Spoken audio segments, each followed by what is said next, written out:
Alors, bonjour, chers amis. Jean-Marc Sabot, journaliste. En fait, je viens vous parler aujourd'hui d'un sujet très sérieux. C'est pour vous dire que voilà les grandes puissances qui sont les parangons de la démocratie, des droits de l'homme et des libertés. C'est pour vous dire que voilà, c'est pas vraiment des pays démocrates, quoi. Quand ça concerne la gestion des nations, quand ça concerne le concert des nations. Donc, avant de commencer, je vous prie d'abord de sacrifier à la tradition, je voulais dire, likez, partagez, abonnez-vous. Likez, partagez, abonnez-vous pour que toujours je sois encouragé à vous apporter davantage de contenu. Alors, mon discours, comme vous le savez, ça s'inscrit dans l'optique de la libération totale de l'Afrique. Et libération totale de l'Afrique, en l'occurrence, en particulier du colonialisme français. C'est le colonialisme français qui est comme le sida, qui est comme un cancer dans les anciennes colonies françaises et qu'on n'arrive pas, et dont on n'arrive pas à se débarrasser. Et ça s'inscrit donc dans l'optique du soutien, n'est-ce pas, au pays du Sahel, à l'alliance des États du Sahel, qui sont, n'est-ce pas, pour moi, qui sont le paradigme, qui sont le modèle à suivre par toutes les anciennes puissances qui sont encore dans l'enclos colonial français, franc CFA, qui est le modèle vers lequel nous devons tendre.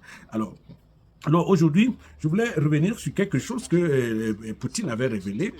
Il avait révélé que c'est quelque chose qui existe, n'est-ce pas, les puissances n'est-ce pas, qui ont gagné la guerre mondiale, notamment celles qui se sont déclarées gagnantes de la guerre mondiale et qui, n'est-ce pas, qui étaient là à la création de l'ONU. Je parle de la France, de la Grande-Bretagne, des États-Unis, et puis de la Chine et de la Russie. Et ça, c'est des pays qui ont en commun, n'est-ce pas, elles ont l'arme nucléaire. L'arme nucléaire, ils ont donc la force brutale. Donc, c'est une question d'équilibre des forces. Donc, alors, ils ont acquis quelque chose ils sont des membres permanents du Conseil de sécurité de l'ONU. Ils ont quelque chose qu'on appelle le droit de veto. Alors, le droit de veto, ça leur donne, n'est-ce pas, le droit de régner sur tous les autres États. Ça veut dire que si 150 États sont d'accord pour faire passer une résolution, par exemple l'arrêt de la guerre à Gaza plus récemment. Alors, si 150 États sont d'accord pour ça, alors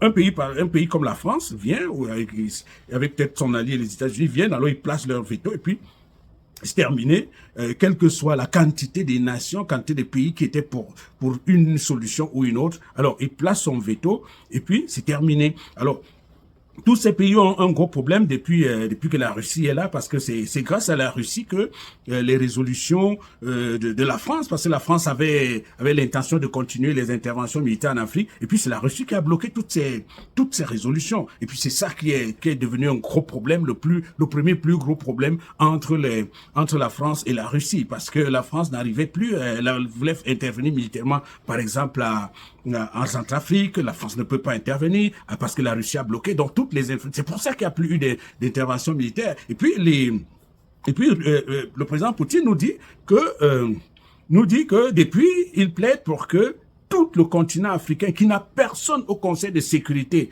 et que le continent africain est quand même un membre permanent pour avoir aussi le droit de veto. Et on dit la France ne veut pas. La France, notre meilleur ami, il veut pas de la même manière que la France ne veut pas même nous vendre soit des armes létales pour combattre contre le terrorisme. La France ne veut pas. Et puis, donc on garde comme ça. C'est des démocraties qui ne veulent pas qu'il y ait la démocratie donc à l'ONU.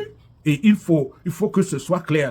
Les démocraties ne veulent pas la démocratie à l'ONU, parce que vous pouvez pas être 150. Vous êtes la majorité.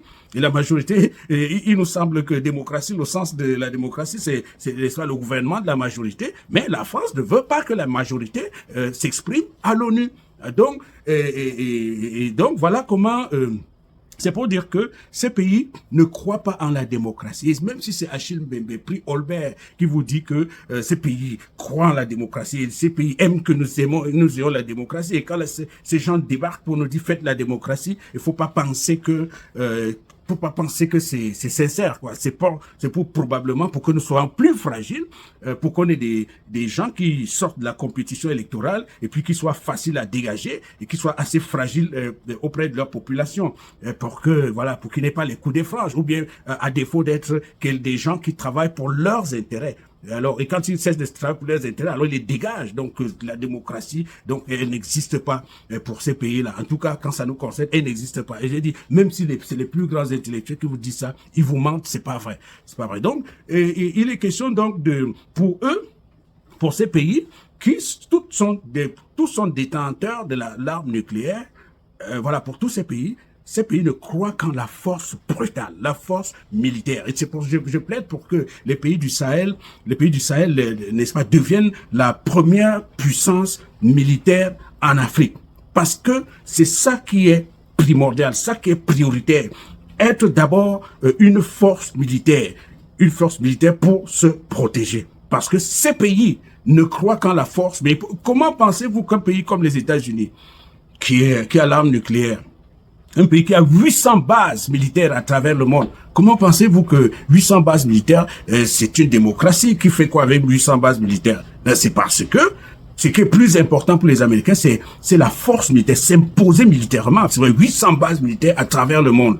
Et comment pensez-vous que la France ne veut pas quitter? On dit fous le camp avec tes bases, viens retirer tes bases, et puis la France se met à fomenter du terrorisme partout, à essayer de tuer des gens partout. Vous pensez que ça c'est des démocraties? Vous pensez que c'est des gens qui nous aiment au point qu'ils veuillent que nous on ait la démocratie et qu'on se porte bien? Et des gens qui prennent nos ressources naturelles gratuites. Donc c'est pour vous dire que moi j'ai vu des gens qui m'ont dit ah ouais la démocratie ça marche dans beaucoup de pays, c'est pour ça que nous en Afrique il nous faut la démocratie. Ça c'est quelque chose je crois qui relève de l'aliénation. Moi, je vois un pays comme Haïti. Haïti était une force militaire jusqu'à ce qu'elle pense que c'est la démocratie qui était quelque chose, bien que c'est rapport aux autres nations, il fallait marcher comme les autres disaient. Je pense que c'est ça qui a fait problème. Donc, les gens me disent là, moi, est-ce que vous pensez que moi je regarde les États-Unis? Les États-Unis, vous savez ce qui se passe avec Donald Trump, ce qu'on fait à Donald Trump, trois tentatives d'assassinat, et au quotidien, ce qui se passe. Mais la démocratie, ça marche pas. Moi, je vois un pays comme la France avec Macron. Moi, j'ai jamais vu pire dictature que la France. Vous comprenez? C'est une dictature incroyable. Mais ce qu'on voit là-bas, et puis on nous présente ça comme la démocratie. Et vous allez voir que il y a un organisme américain qu'on appelle Alliance for Democracies qui dit, et je vais vous apporter je vais vous apporter une capture d'écran à ce sujet dans une prochaine vidéo. Alors, où on dit simplement que des pays comme la Chine, les citoyens sont, n'est-ce pas, de loin plus satisfaits de ce que le gouvernement fait, comme on voit aujourd'hui au Sahel, que, n'est-ce pas, dans les démocraties. On est allé demander aux gens de ces pays, qu'est-ce que vous pensez? Et puis on a dit, aux États-Unis et en France, on a dit, c'est nul ce que nos gens là, c'est tellement nul. Et puis les Chinois sont heureux. Alors c'est ça que je voulais dire, c'est dire, nous devons réfléchir comme ces pays qui ne pensent qu'à la force militaire. Comment pensez-vous que la France qui a l'arme nucléaire est allée se cacher dans le parapluie nucléaire américain dans le cadre de l'OTAN, l'Alliance Atlantique? Et puis et puis on nous dit du matin au soir dans les médias français que vous n'avez pas le droit d'avoir un allié comme la Russie. Alors débrouillez-vous entre vous, ne partez pas avec la Russie, comme si eux, ils n'allaient pas à l'OTAN, comme s'ils n'avaient pas besoin des États-Unis dans tout ce qu'ils font, y compris dans l'envie d'attaquer le Sahel aujourd'hui. Ils vont toujours ensemble, ils se partagent des informations ensemble. Et puis eux, ils disent non, la Russie, faites entre vous parce que on a infiltré des gens comme les Tinubu comme ça, qui est avec vous, mais qui n'est pas avec vous. Donc il faut faire très attention à ça. Il faut penser à se bâtir la puissance militaire. Les Africains doivent penser comme priorité à se bâtir une puissance militaire, et puis on va se faire, n'est-ce pas, un programme, un système politique qui est dans le sens de la protection des acquis. Allez, ciao. Alors, en guise d'épilogue, épilogue, c'est que il y a quelque chose que j'ai oublié de spécifier.